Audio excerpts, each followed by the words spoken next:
For $124,000, you could fly private or ride a luxury train around the globe.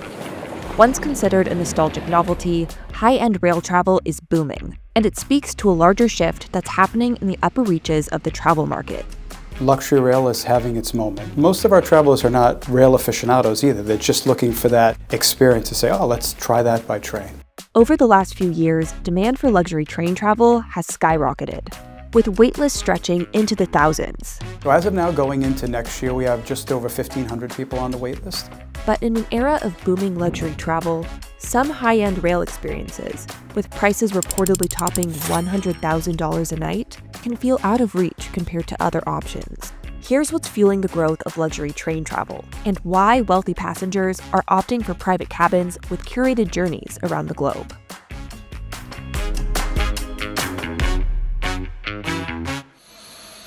In the late 19th century, luxury trains like Europe's Orient Express defined high society travel. Kings, queens, and master spies all traveled in these same opulent surroundings. Now, that type of Golden Age experience is once again drawing wealthy travelers to the rails.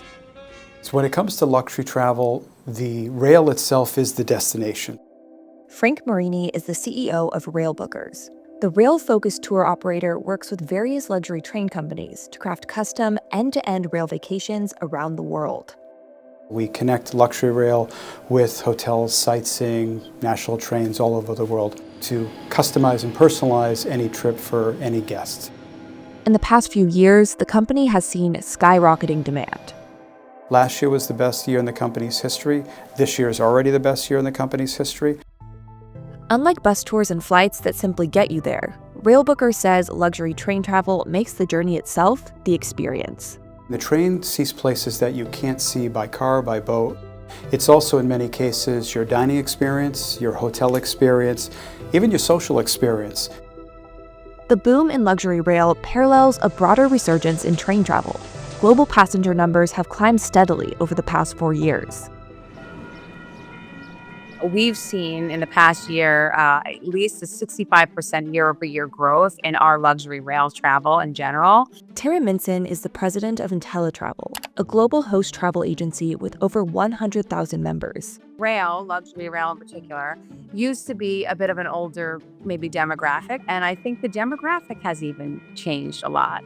We're seeing a lot of millennial and Gen Zs even wanting to experience a luxury rail vacation. It's that bragging rights, and it's the sustainability element of it too, which is really appealing to like the millennial and Gen Z demographic. In the US alone, Amtrak set an all-time ridership record in 2024, a 15% increase from the previous year. Rail travel prior to COVID was on a growth pattern for many years. Then COVID happened, but post that, it's extraordinary and it's rocketed, especially in the luxury rail segment.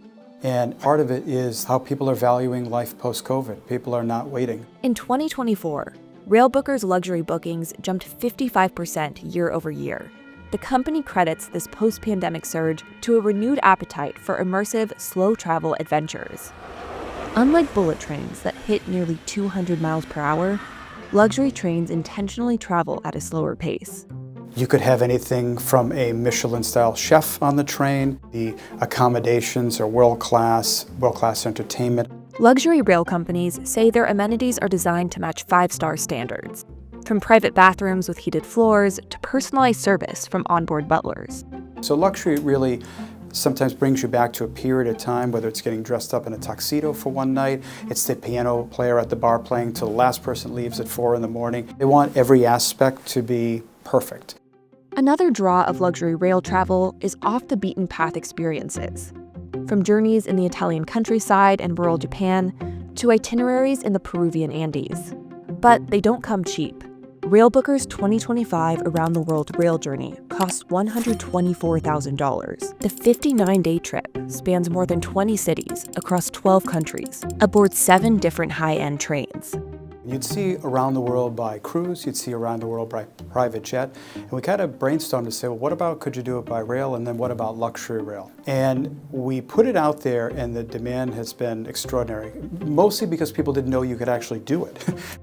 Throughout the 4-continent trek, customers can go on a safari in India, cruise the Ganges River, and receive a private tour of the Louvre Museum.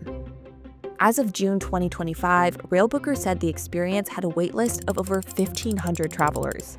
These customers are definitely well-traveled customers. These are not first-time travelers. They're looking for unique experiences. Some of the most expensive rail offerings come from Belmont, a luxury hospitality and leisure company. We have a portfolio currently and soon to be 7 trains around the world.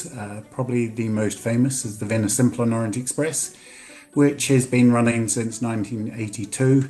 Belmont's Grand Suites are among its most sought-after options. A 2-night journey aboard the Royal Scotsman train starts at around €13,000 per person. When we introduced the Grand Suites, it was pre-pandemic on the Venice Simplon Orient Express.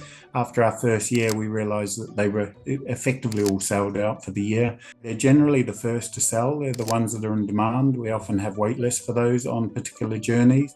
But the luxury rail market's growth extends beyond the ultra-wealthy demographics.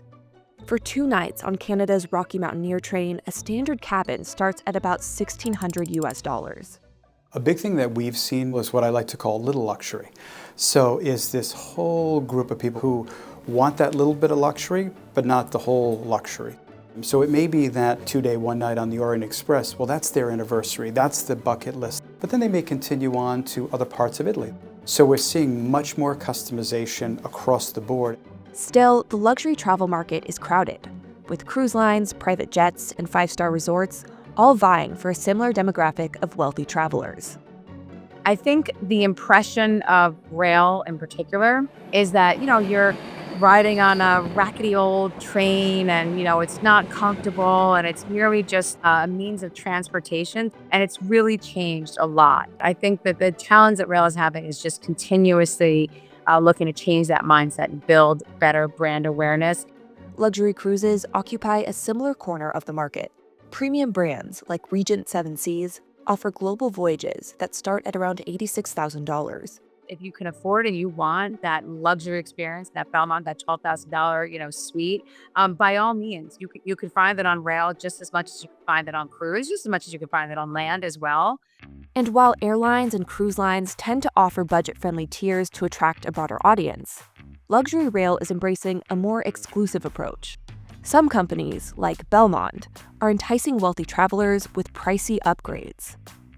Because our Grand Suites were so popular, we really thought that there was a need for, perhaps another level of accommodation. On Belmont's Venice Simplon Orient Express, a night in the L'Observatoire suite reportedly starts at around $100,000.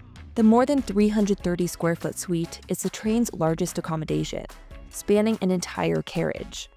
You have your own private butler, you can have your meals in that compartment, or you can go along and have the meals in the restaurant. Actually, the space is yours. Belmont is also expanding its luxury train footprint. It's our new sleeping train, which is called the Britannic Explorer, offering 3-night itineraries to some spectacular scenery throughout England and Wales. I think we're at the beginning of the reboom. I look at different categories that I've seen across the years, let's say glamping. Right? You see things coming in and out, and they come in for a period of time and then people forget what happened to them. But rail travel, I think this is just the beginning.